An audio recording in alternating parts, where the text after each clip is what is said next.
رائحة جدي رسول الله. فقلت نعم إن جدك تحت الكساء. فأقبل الحسن نحو الكساء وقال السلام عليك يا جداه يا رسول الله، أتأذن لي أن أدخل معك تحت الكساء؟ فقال وعليك السلام يا ولدي ويا صاحب حوضي، قد أذنت لك. فدخل معه تحت الكساء فما كانت إلا ساعة وإذا بولدي الحسن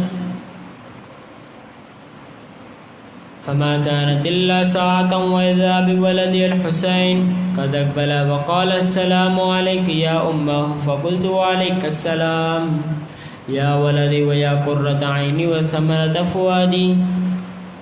فقال لي يا أمه إني أشم عندك رائحة طيبة كأنها رائحة جد رسول الله صلى الله عليه وآله.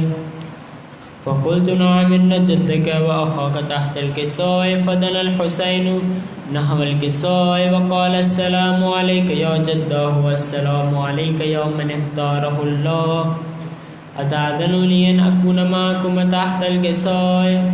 فقال وعليك السلام يا ولدي ويا شافع أمتي، قد أذنت لك. فدخل معهم تحت الكساء فأقبل عند ذلك أبو الحسن علي بن أبي طالب وقال السلام عليك يا بنت رسول الله. فقلت وعليك السلام يا أبا الحسن ويا أمير المؤمنين.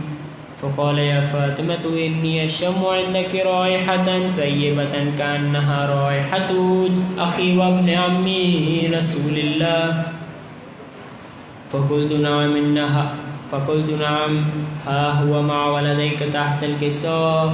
فأقبل علي نحو الكساء وقال السلام عليك يا رسول الله، أتأذن لي أن أكون معكم تحت الكساء؟ قال له وعليك السلام يا أخي ويا وصي وخليفتي وصاحب لوائي، قد أذنت لك. فدخل علي تحت الكساء ثم أتيت نحو الكساء وقلت السلام عليك يا أبتاه يا رسول الله، أتأذن لي أن أكون معكم تحت الكساء؟ قال وعليك السلام يا بنتي ويا بزعتي، قد أذنت لك. فدخلت تحت الكساء فلما اكتملنا جميعا تحت الكساء أخذ أبي رسول الله بتر في الكساء وأمني بيدك يمنى إلى السماء وقال اللهم إن هؤلاء أهل بيتي وخاصتي وحامتي، لحمهم لحمي ودمهم دمي، يؤلمني ما يؤلمهم ويحزنني ما يحزنهم. أنا حرب لمن حاربهم وسلم لمن سالمهم وعدو لمن عاداهم ومحب لمن أحبهم. إنهم مني وأنا منهم، فاجعل صلواتك وبركاتك ورحمتك وغفرانك ورضوانك علي وعليهم وأذهب عنهم الرجس وطهرهم تطهيرا.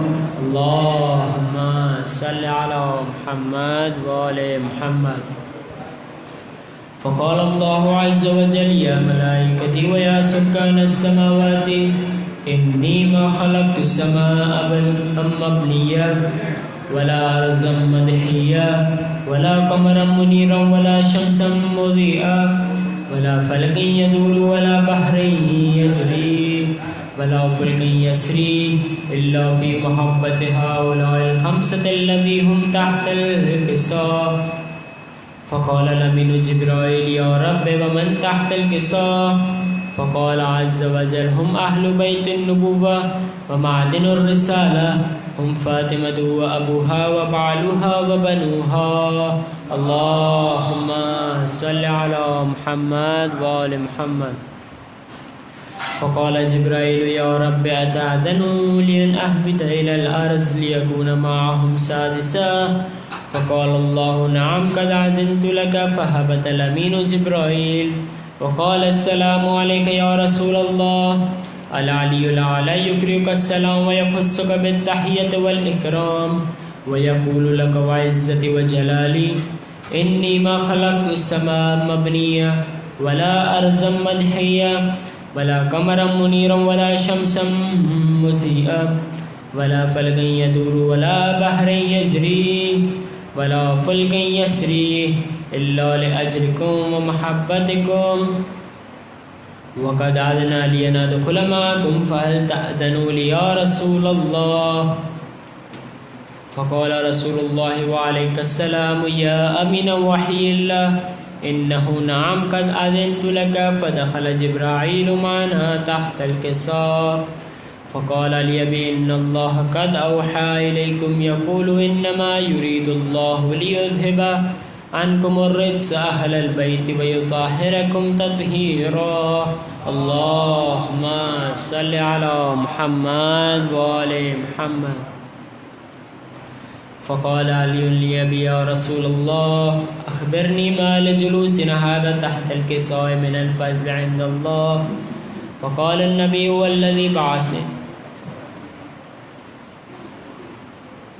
فقال النبي والذي بعثني بالحق نبيا واصطفاني بالرسالة نجيا ما ذكر خبرنا هذا في محفل من محافل أهل الأرض وفيه جمع من شيعتنا ومحبينا إلا ونزلت عليهم الرحمة وحفت بهم الملائكة واستغفرت لهم إلى أن يتفرقوا. فقال علي نزم الله فزنا وفعل شيعتنا ورب الكعبة. فقال النبي الثاني يا علي والذي بعثني بالحق نبيا واصطفاني بالرسالة نجيا ما ذكر خبرنا هذا في محفل من محافل أهل الأرض وفيه جمع من شيعتنا ومحبينا وفيهم محموم الله وفرج الله همه ولا مغموم إلا وكشف الله غمه ولا طالب حاجة إلا وقضى الله حاجته. فقال علي نزم الله فوزنا وسعدنا وكذلك شيعتنا فازوا وسعدوا في الدنيا والآخرة ورب الكعبة إن الله وملائكته يصلون على النبي يا أيها الذين آمنوا صلوا عليه وسلموا تسليما. اللهم صل على محمد وآل محمد.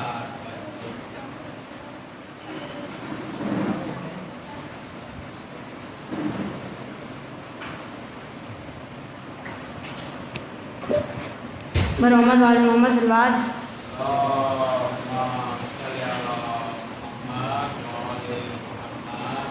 منظر ہے کربلا کا زینب کے آنسوؤں میں کیا دیکھتی ہے سغرا.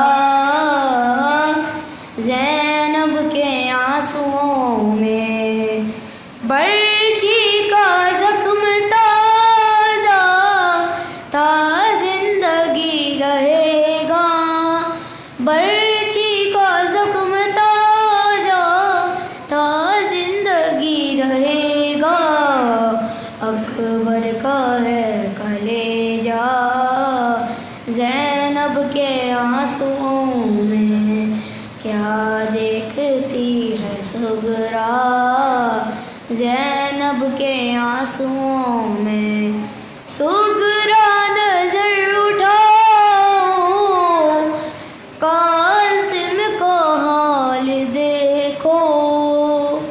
سغرا نظر اٹھاؤ قاسم کا حال دیکھو. بکھرا ہوا ہے لاشا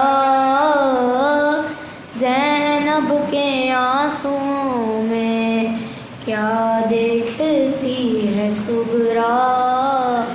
زینب کے آنسوؤں میں اے دیدار تصور تجھ کو دکھائی دے گا. اے دیدار تصور تجھ کو دکھائی دے گا.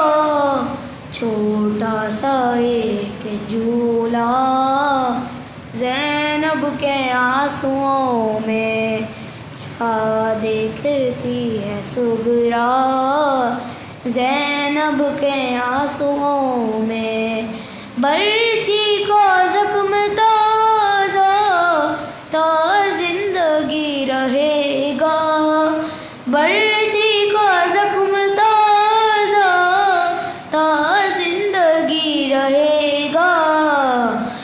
اکبر کا ہے کلیجہ زینب کے آنسوؤں میں کیا دیکھتی ہے سغرا زینب کے آنسوؤں میں منظر ہے کربلا کا زینب کے آنسوؤں میں کیا دیکھتی ہے سغرا زینب کے آنسوؤں میں سغرا نظر اٹھاؤ قاسم کا حال دیکھو سغرا نظر اٹھاؤ قاسم کا حال دیکھو اکبر کا ہے کلیجہ زینب کے آنسوؤں میں کیا دیکھتی ہے سغرا زینب کے آنسوؤں میں اے دیدہ تصور تجھ کو دکھائی دے گا اے دیدہ تصور تجھ کو دکھائی دے گا چھوٹا سا ایک جھولا زینب کے آنسوؤں میں کیا دیکھتی ہے سغرا زینب کے آنسوؤں میں ظلم و ستم کے منظر سب دیکھ لے مدینہ ظلم و ستم کے منظر سب دیکھ لے مدینہ ہے شام اور کوفہ زینب کے آنسوؤں میں کیا دیکھتی ہے سغرا زینب کے آنسوؤں میں اب انو اور محمد بھی یاد آ رہے ہیں ہونے لگے اضافہ زینب کے آنسوؤں میں کیا دیکھتی ہے سغرا زینب کے آنسوؤں میں ظلم و ستم کا منظر سب دیکھ لے مدینہ ظلم و ستم کے منظر سب دیکھ لے مدینہ اے شام اور کوفہ زینب کے آنسوؤں میں کیا دیکھتی ہے سغرا زینب کے آنسوؤں میں منظر ہے کربلا کا زینب کے آنسوؤں میں برحمت آل محمد صلی اللہ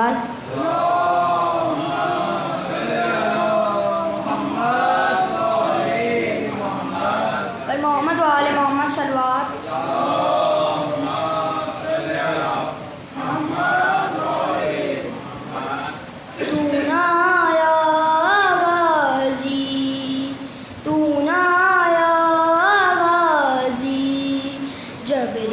سر سے چھنی میں صدا دیتی رہی تو نہ آیا غازی آل عمران کہاں اور زندان کہاں یہ بہن قید ہوئی تو نہ آیا غازی جب ردا سر میں صدا دیتی رہی تو نہ آیا غازی ہم کو پانی نہ ملے تیری خوشبو تو رہے تیرے بازو نہ کٹے چاہے مشکی زاچے دے یہ مگر ہو نہ سکا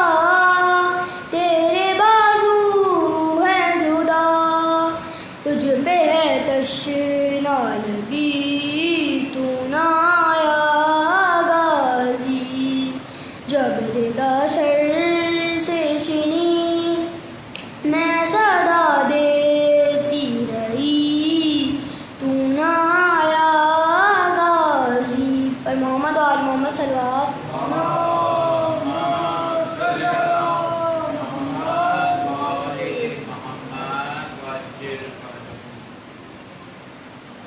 بر محمد و آل محمد صلوات.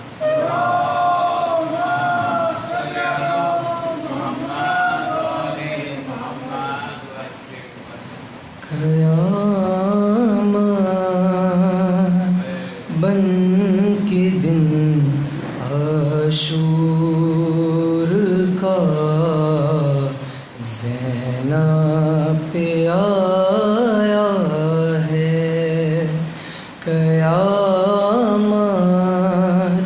بن کے دن عاشور کا زینب پہ آیا ہے.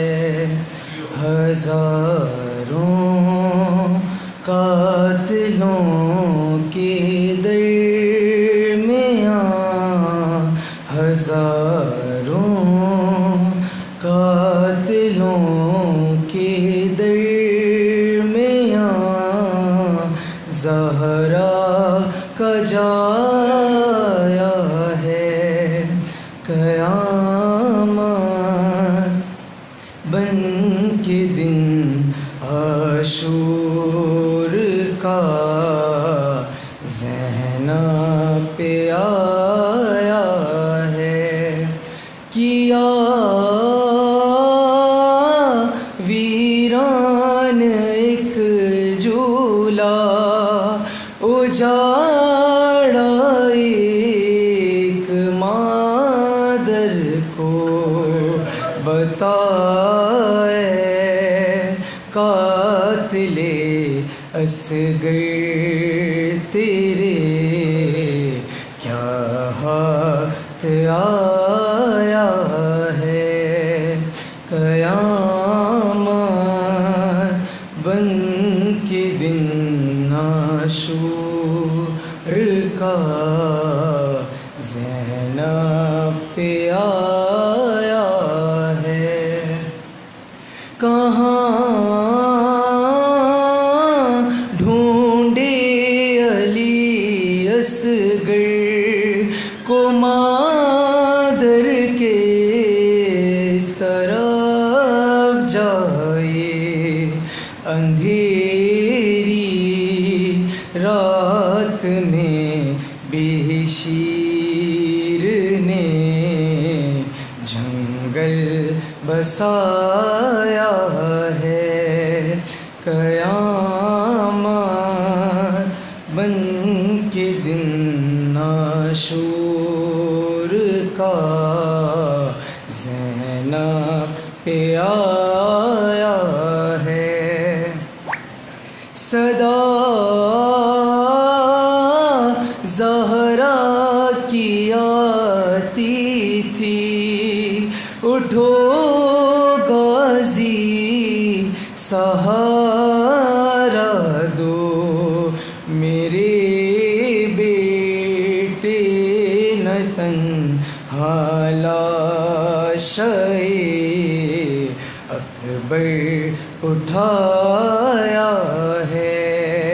ہزاروں قاتلوں کے درمیان، ہزاروں قاتلوں کے درمیان زہرا کا جایا ہے.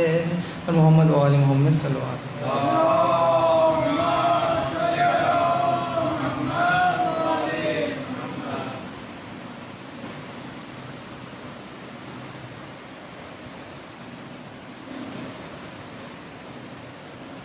بر محمد و آل محمد صلوات.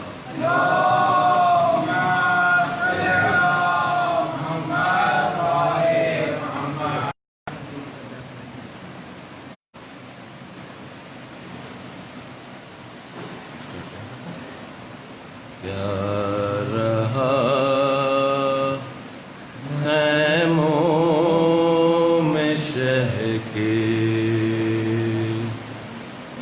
ایک اداسی رہ گئی. کیا رہا خیموں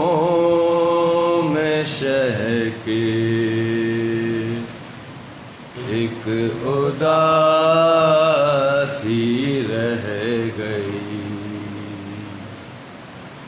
کیا رہا خیموں میں شہ کے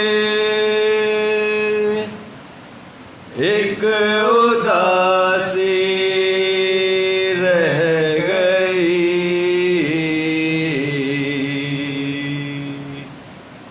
کیا رہا خیموں میں شہ کے ایک اداسی رہ گئی.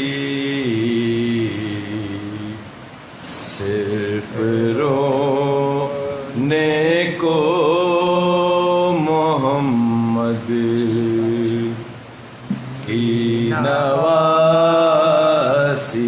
رہ گئی. کیا رہا خیموں میں شہ کے ایک اداسی رہ گئی. چھینتا تھا شمر چادر اور زینب بار بار.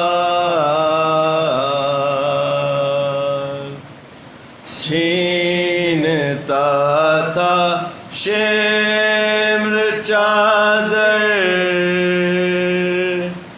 اور زینب بار بار. اپنی چادر کے محافظ کو بلاتی رہ گئی. کیا رہا خیموں میں شہ ایک اداسی رہ گئی. ہر تماچے پر سکینہ منہ پہ رکھ کر ننھے ہاتھ. ہر تماچے پر سکینہ منہ پہ رکھ کر ننھے ہاتھ. نیل رخ ساروں کے غازی کو دکھاتی رہ گئی. کیا رہا خیموں میں شہ کے ایک اداسی رہ گئی. اے مسلمانوں تمہاری غیرتیں کیا ہو گئی.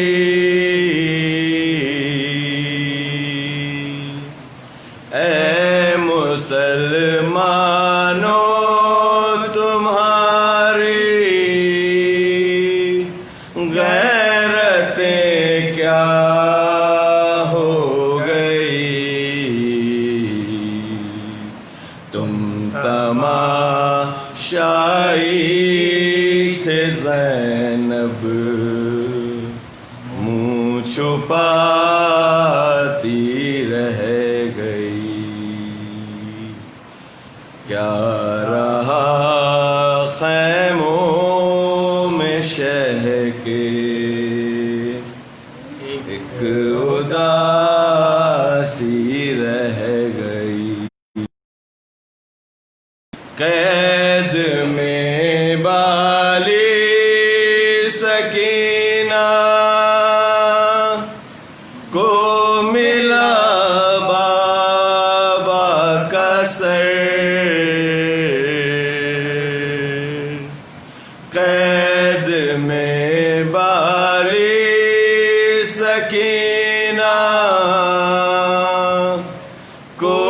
ملا بابا کا سر، منہ پہ منہ رکھ کر جو سوئی، ماں جگاتی رہ گئی۔ اور محمد وآل محمد صلی اللہ علیہ وسلم سیٹ کر مولانا۔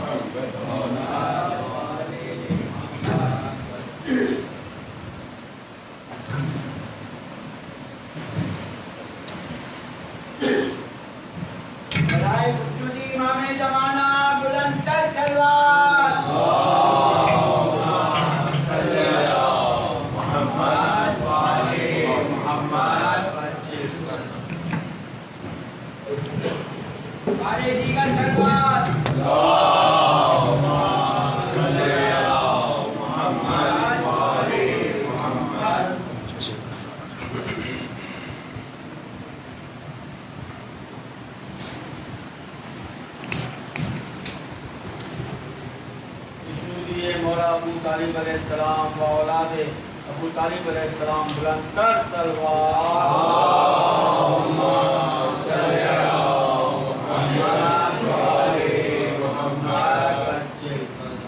سب سے پہلے ایک دعا کی التماس ہے۔ موجودہ حالات میں جتنے بھی عزادار گرفتار ہوئے، خدا انہیں اسیران کربلا کے صدقے فوری رہائی نصیب فرمائے، اور ان سب کی فوری رہائی کے لیے بلند ترین صلوات بھیجے۔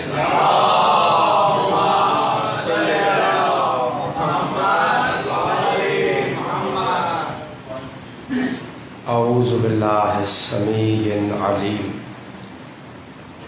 من الشیطان اللعین الرجیم، بسم اللہ الرحمن الرحیم۔ الحمد للہ الذی جعلنا من المتمسکین بولایت علی ابن ابی طالب۔ الحمد للہ الذی لم یلد ولم یولد ولم یکن لہ کفوا احد، ونحمدہ علی ما اخذ وعلی ما ابلغ، وابتلى الباطن لكل خفية والحاضر لكل سريرة، ونشهد أن لا إله إلا هو، ثم الصلاة والسلام على أشرف الأنبياء والمرسلين، خاتم النبيين، رحمة للعالمين، شفيع المذنبين، سيدنا ومولانا أبي القاسم محمد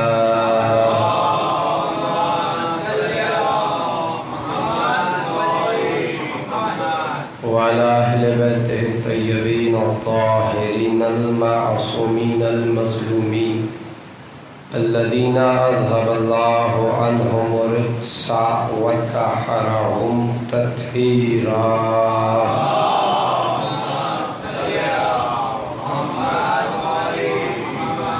ولعنة الدائمة على أعضائهم أجمعين من الآن إلى قيام يوم الدين۔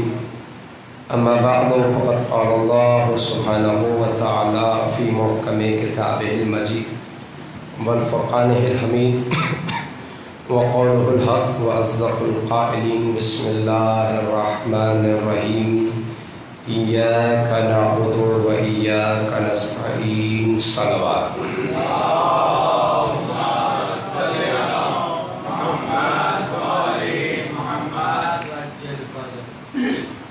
قرآن مجید و فرقان حمید سے ایک شعرۂ آفاق سورے کی ایک شعرۂ آفاق آیت مجیدہ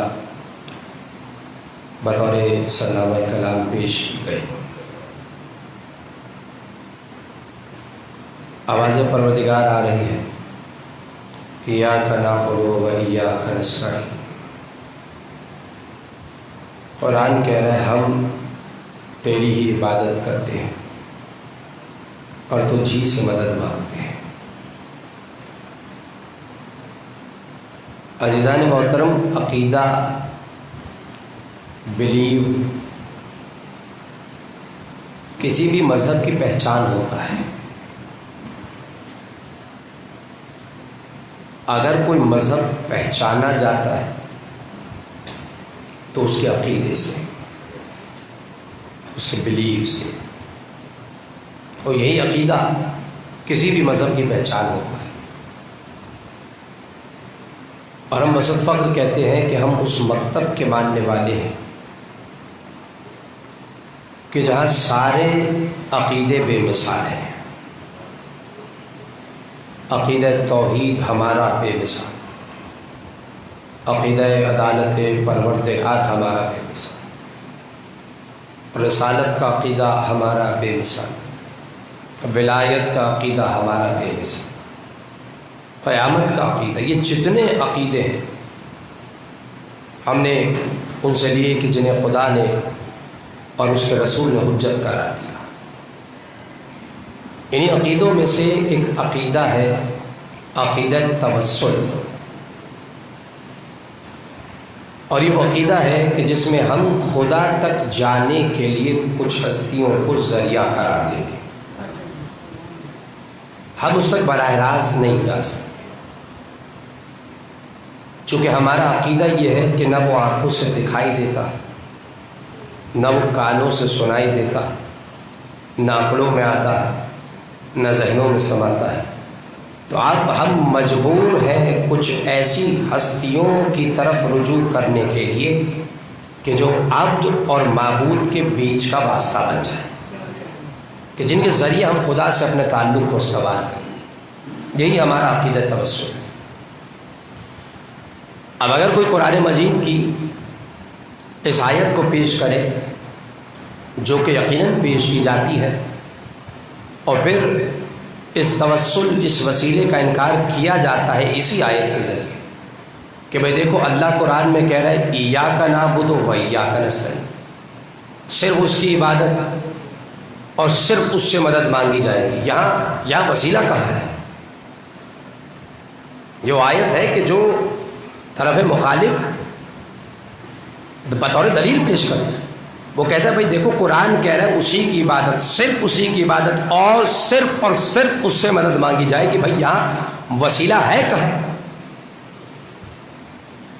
تو دیکھیں جواب میں دوں گا بحیثیت طالب علم، اگر میں اس ممبر پہ ہوں تو جواب دینا میرا کام ہے، جس حد تک مجھے معلوم ہے اس حد تک جواب دوں گا،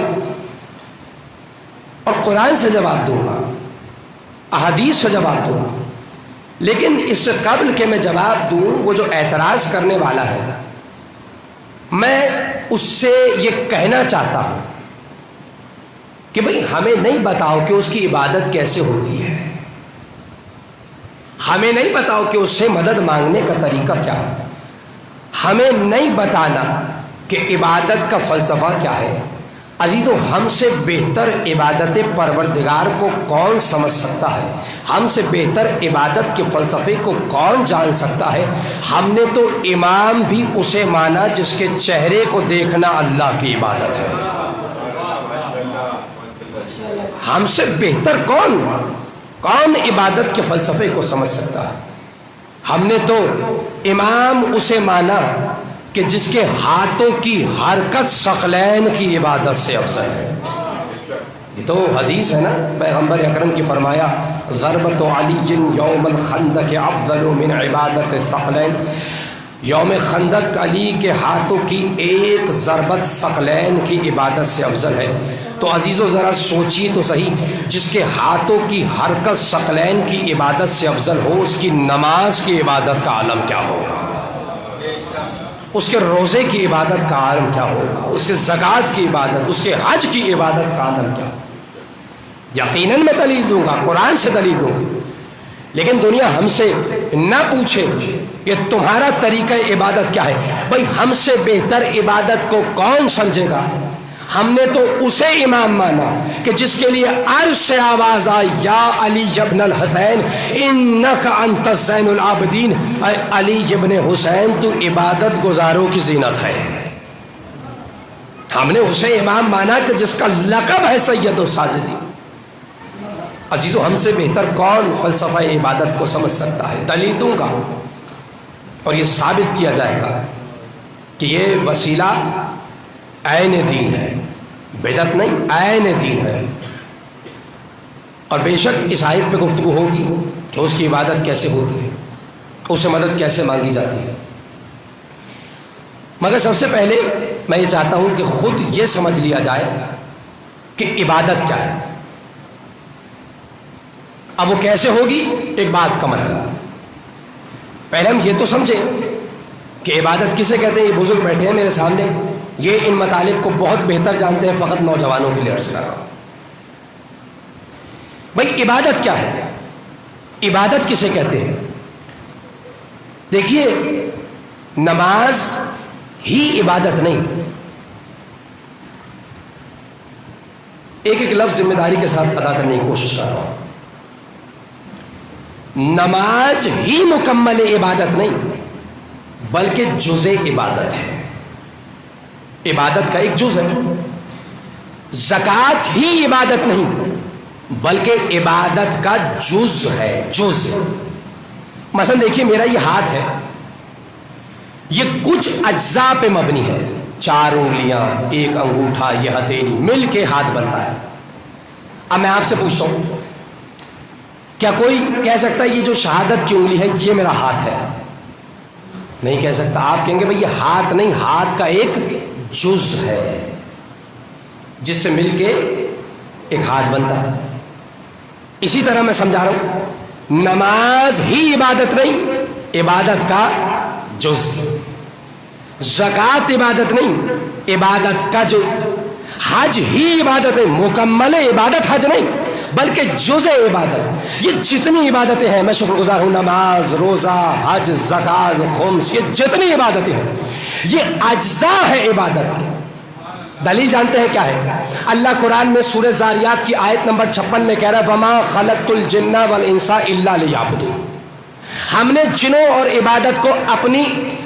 جنوں اور انسانوں کو اپنی عبادت کے لیے خلق کیا۔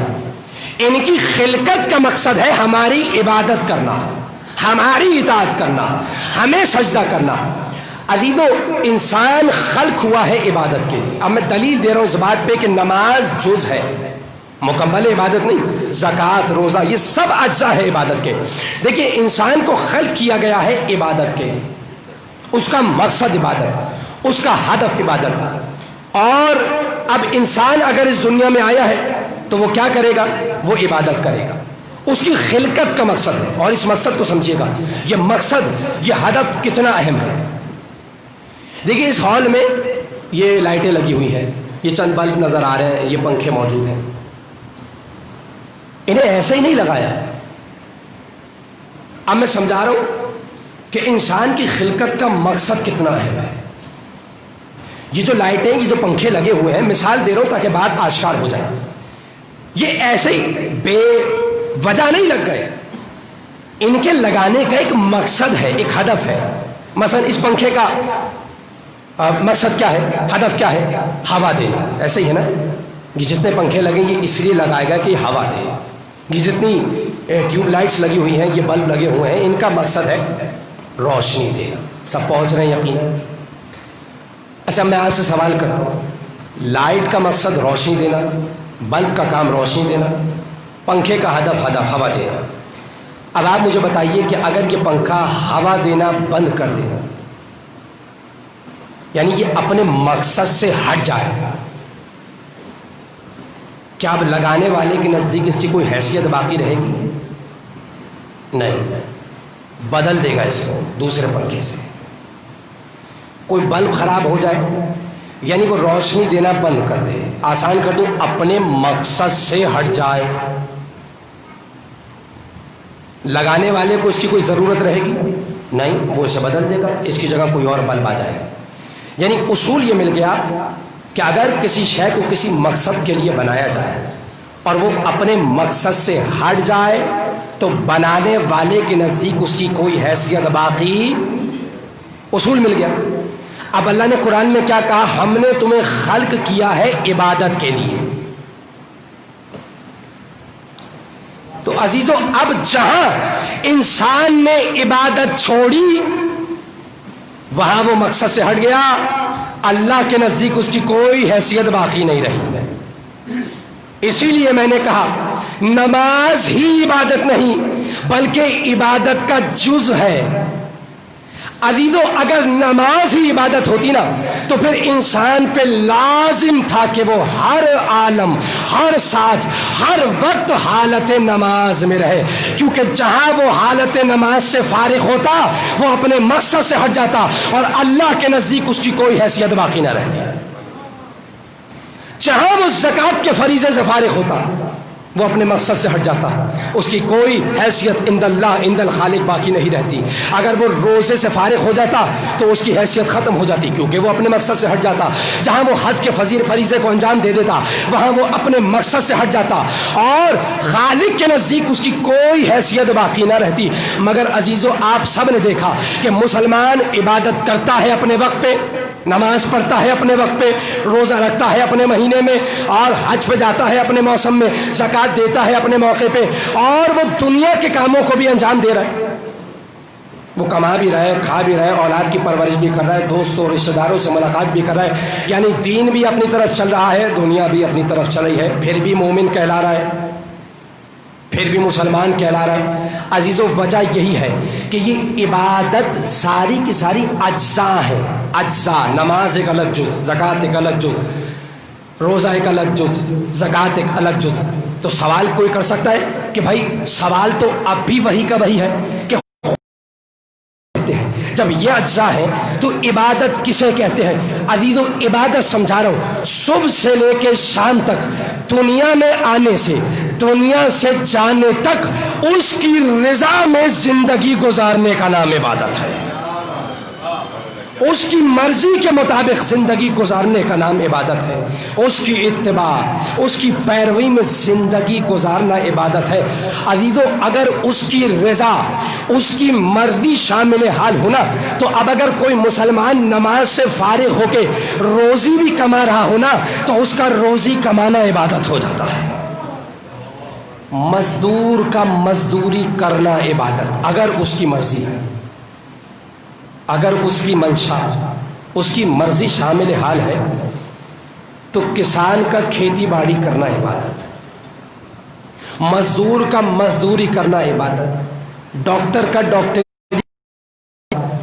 اگر اس کی مرضی، اگر اس کی رضا شامل حال ہے۔ رسول خدا صلوات اللہ علیہ وسلام اللہ علیہ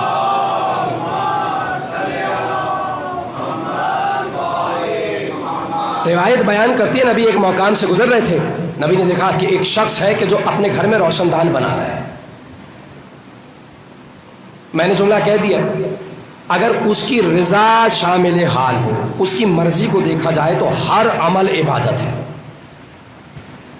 صرف نماز نہیں، ہر عمل عبادت ہو جائے گا۔ یہ تو بہرحال واجب کام ہے، بدرجہ اولا کرنا ہے، لیکن اس کے بعد جو کچھ کرو گے، چلنا عبادت، سونا عبادت، اٹھنا بیٹھنا عبادت ہو جائے گا اگر اس کی مرضی کے مطابق ہو۔ عزیزو میں آپ کے سامنے روایت پیش کر رہا ہوں۔ روایت کہتے رسول خدا گزر رہے تھے، ایک شخص اپنے گھر میں روشن دان بنا رہا تھا۔ نبی نے رک کے پوچھا کہ یہ کیا کر رہے ہو؟ کہ نبی میں روشن دان بنا رہا ہوں۔ کہ کیوں بنا رہے ہو؟ کہ روشنی کے لیے، ہوا ہے اس لیے بنا رہا ہوں۔ جانتے نبی نے کیا جملہ کہا؟ کہ اگر تم بناتے ہوئے یہ نیت کر لیتے میں اس لیے بنا رہا ہوں کہ یہاں سے آذان کی آواز آئے، کہ تمہارا یہ عمل بھی عبادت بن جاتا، اور جب تک یہ چمنی، یہ جو روشن دان ہے یہ بنا رہتا تمہارا یہ عمل عبادت شمار ہوتا رہتا، مسلسل عبادت۔ یعنی آپ نے دیکھا معیار اس کی رضا، اس کی مرضی ہے، اگر اس کی مرضی ہے ہر فعل عبادت بن جائے گا، ہر عمل عبادت بن جائے گا، اور یہی عبدیت کا تقاضا ہے عزیزو۔ غلامی، عبدیت یعنی غلامی، عبدیت نکلا ہے اب سے، عبد کہتے ہیں غلام کو، عبدیت غلامی۔ دیکھیں غلامی کا اصول ہے، ہم خدا کے غلام ہیں، اس کے عبد یعنی اس کے غلام ہیں۔ غلامی کا اصول یہ ہے کہ اب مالک کچھ بھی کہہ دے، حکم سر آنکھوں پہ، مالک کا حکم آئے اور آپ اپنے سر کو جھکا دیں، مالک جو کہہ دے وہ کر دو. یعنی کوشش ہو کہ آپ کا مالک آپ سے ناراض نہ ہو. آپ دنیا کے دنیا کا اگر کوئی مالک ہو، کوئی باس ہو اور اس کے پاس کوئی نوکری کر رہا ہو، تو جو نوکری کرنے والا ہوتا ہے، جو امپلائی ہوتا ہے، اس کی کوشش ہوتی ہے کہ مالک ناراض نہ ہو. مالک حکم کرے، باس حکم کرے اور میں اس حکم کو انجام دوں، پوری کوشش کرتا ہے. اگر کوئی واقعتاً نوکری کرنا چاہتا ہے، کم از کم اس کی کوشش تو ہوگی کہ اگر باس کچھ کہہ رہے ہیں، مالک کچھ کہہ رہے ہیں، تو میں اس کے حکم کو مانوں، اس کی اتباع کروں اور وہ کام ہو جائے، مالک ناراض نہ ہو. کیوں؟ اگر مالک ناراض ہو گیا تو کیا ہوگا؟ تنخواہ نہیں ملے گی. بہت برا ہوا تو کیا ہوگا؟ نوکری چلی جائے گی. تو اب انسان خوف میں ہے، انسان ڈر رہا ہے. اب انسان کوشش کر رہا ہے کہ مالک ناراض نہ ہو، اس کے حکم کو مانا جائے. میں جملہ کہہ رہا ہوں عزیزو، یہ دنیا کا بنایا ہوا چھوٹا سا مالک ہے اور وہ مالک حقیقی ہے. جانتے ہیں وہ کتنا بڑا مالک ہے؟ خدا کی قسم میں اس سے بہتر دلیل پیش ہی نہیں کر سکتا. وہ کتنا بڑا مالک ہے، اس کی ملکیت کیا ہے. جانتے ہیں وہ کتنا بڑا مالک ہے؟ وہ اتنا بڑا مالک ہے کہ مولا امیر المومنین کہہ رہے مولایا یا مولایا انت المالک و انا المملوک. اے مالک تو میرا آقا، تو میرا مالک، میں تیرا غلام. عزیزو اب ذرا سوچئے تو صحیح، وہ کتنا بڑا مالک ہوگا جس کے غلاموں میں علی جیسے بادشاہ موجود ہوں. سوچئے کتنا بڑا مالک ہوگا، کتنا بڑا مالک. علی جیسا بادشاہ کہہ رہا ہے انا المملوک، میں تیرا غلام. اللہ اکبر. عزیزو افسوس اس بات کا ہے کہ جو دنیا کے بنائے ہوئے چھوٹے چھوٹے مالک تھے نا، زمانے نے ان کے حکم کو اس مالک حقیقی کے حکم پہ فوقیت دے دی. وہ جو دنیا کا بنایا ہوا چھوٹا سا مالک ہے، وہ آدھی رات کو اگر بلا لینا اپنے امپلائی کو، وہ گھر کے دروازے پہ کھڑا ہوگا. اصول میں نے بتا دیا. کیوں؟ مالک ناراض نہ ہو جائے، مالک کے حکم کو ماننا ہے. عزیزو وہ جو مالک حقیقی ہے نا، وہ آدھی رات کو نہیں بلا رہا، وہ صرف اتنا کہہ رہا ہے جہاں فجر کی اذان سنو مصلی پہ آ جاؤ. اس نے کہا میں آدھی رات کو نہیں بلا رہا، صرف اتنا کرو، اذان سنو، کچھ دیر کے لیے مصلی پہ آ جاؤ. مالک حقیقی کا حکم ہے. مگر عزیزو افسوس اس بات کا ہے اگر کوئی خود کو مومن کہہ رہا ہے اور پھر بھی وہ اذان سن کے سو جائے. یہ بہت بڑا مرحلہ، بہت مشکل مرحلہ خدا کی قسم میرے لیے یہ جملے عرض کرنا. کیا ہے؟ ممکن ہے کوئی خود کو مومن کہہ رہا ہو، خود کو عبد سمجھ رہا ہو اور اذان سن کے سو جائے. میں یہ نہیں کہہ رہا نہ سنے، سن کے سو جائے. اچھا میں یہ نہیں کہہ رہا، خدا کی قسم میں یہ نہیں کہہ رہا کہ اگر کوئی ایسا کر رہا ہے تو معاذ اللہ وہ خدا کا کھلا دشمن ہو گیا. نہیں عزیزو، میں نے یہ نہیں کہا کہ اگر کسی نے اذان سنی اور سن کے سو گیا تو اس نے اعلان کر دیا کہ میں اب خدا کا کوئی حکم نہیں مانوں گا. نہیں عزیزو، میں یہ نہیں کہہ رہا کہ وہ خدا کا کھلا دشمن ہے یا مثلا وہ خدا کے حکم کی کھلا نافرمانی کر رہا ہے. نہیں، بلکہ میں تو سمجھتا ہوں کہ وہ خدا کے رحم کو دیکھ رہا ہے، وہ تو اس کے کرم کو دیکھ رہا ہے. وہ یہ سوچ رہا ہے جو اتنی معصیت کے باوجود فرعون کا رزق بند نہیں کرتا، وہ میرا رزق کیسے بند کر سکتا ہے. حق ہے عزیزو، حق ہے. یہ حق ہے کہ اس کے عذاب سے پہلے اس کا فضل ہے، اس کی سزا سے پہلے اس کا کرم ہے. لیکن کہنا فقط اتنا ہے، یہ رحم یہ کرم معصیت کی وجہ نہ بنے. یہ حق ہے کہ اس کا فضل پہلے، اس کا رحم پہلے، اس کا کرم پہلے. جناب موسیٰ نے اللہ سے کہا تھا کہ پالنے والے اس نے 70,000 بچوں کو مارا، اس فرعون نے